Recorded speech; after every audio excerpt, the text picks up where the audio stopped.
بسم اللہ الرحمن الرحیم۔ پیارے بچوں، آج ہم مضمون پڑھیں گے علامہ اقبال رحمۃ اللہ علیہ، یعنی یہ مضمون علامہ اقبال رحمۃ اللہ علیہ کے بارے میں ہے۔ سب سے پہلے ہم شعر کو دیکھ لیتے ہیں۔ ہزاروں سال نرگس اپنی بے نوری پہ روتی ہے، بڑی مشکل سے ہوتا ہے چمن میں دیدور پیدا۔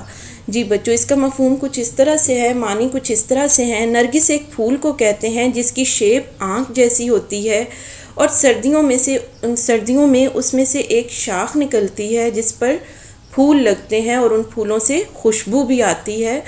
تو شاعر کہتا ہے کہ بڑی مشکل سے، بہت مشکلوں کے بعد نرگس اس قابل ہوتا ہے کہ اس میں سے خوشبو آتی ہے، اور وہ چمن میں دیدور پیدا، چمن کو دیکھنے کے قابل، دیدور دیکھنے کے قابل بنا دیتا ہے، یعنی کہ اس کی خوبصورتی چمن کی خوبصورتی میں، اس کی خوشبو چمن کی خوبصورتی میں اضافہ کرتی ہے اور چمن دیکھنے کے قابل ہوتا ہے۔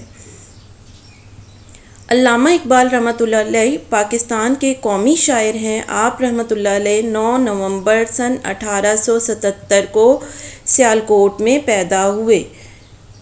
9 نومبر 1877 کو سیالکوٹ میں پیدا ہوئے۔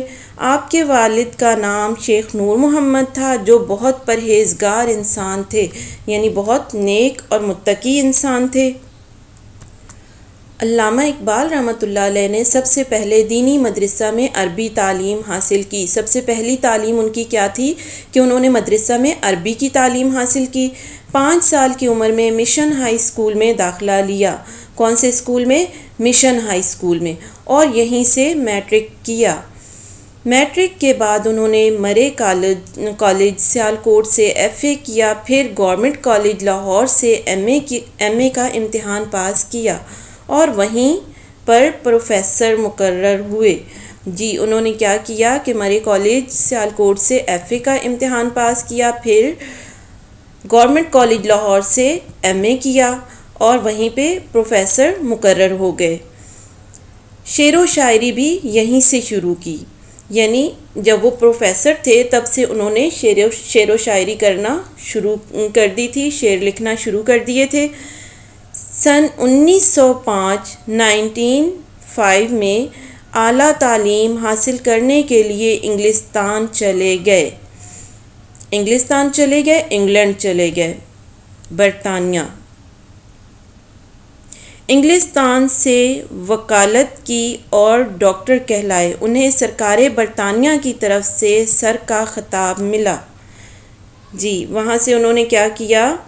اعلیٰ تعلیم حاصل کی، پھر وکالت کی اور ڈاکٹر کہلائے،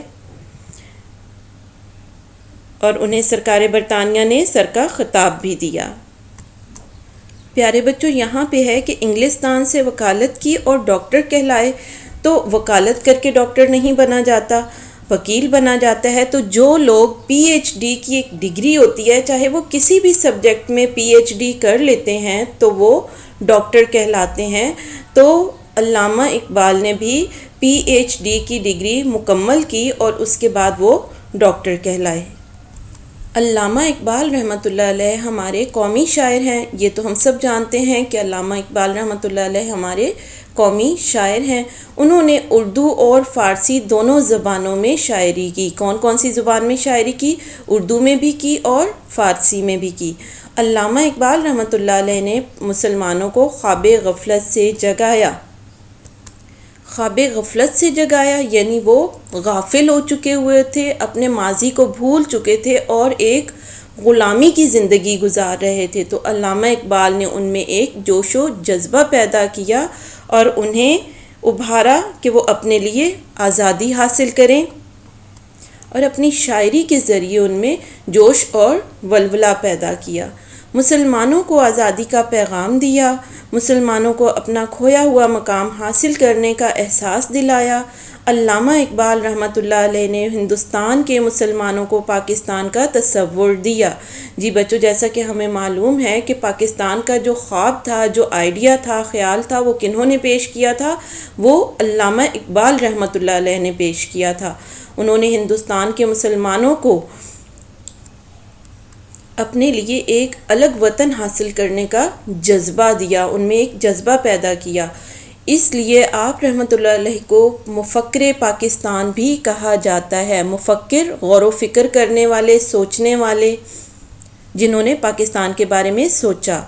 علامہ اقبال رحمۃ اللہ علیہ کی مشہور کتابیں بانگ درہ، بال جبریل، ضرب کلیم، جاوید نامہ، پیام مشرق وغیرہ ہیں۔ جی، ان کی مشہور کتابیں کون سی ہیں؟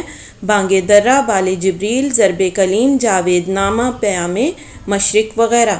علامہ اقبال رحمۃ اللہ علیہ نے بچوں کے لیے بھی نظمیں لکھیں، جن میں ایک مکڑا اور مکھی، دعا، ایک پہاڑ اور گلہری پرندے کی فریاد وغیرہ شامل ہیں۔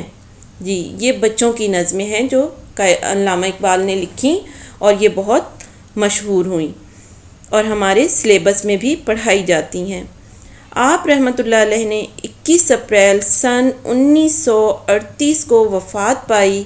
آپ رحمۃ اللہ علیہ کا مزار بادشاہی مسجد لاہور کے صدر دروازے کے باہر ہے۔ ان کی شاعری ملک و قوم کا قیمتی سرمایہ ہے۔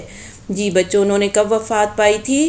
21 اپریل سن 1938 کو وفات پائی تھی، اور ان کا مزار کہاں پہ ہے؟ لاہور میں بادشاہی مسجد کے صدر دروازے کے باہر ہے۔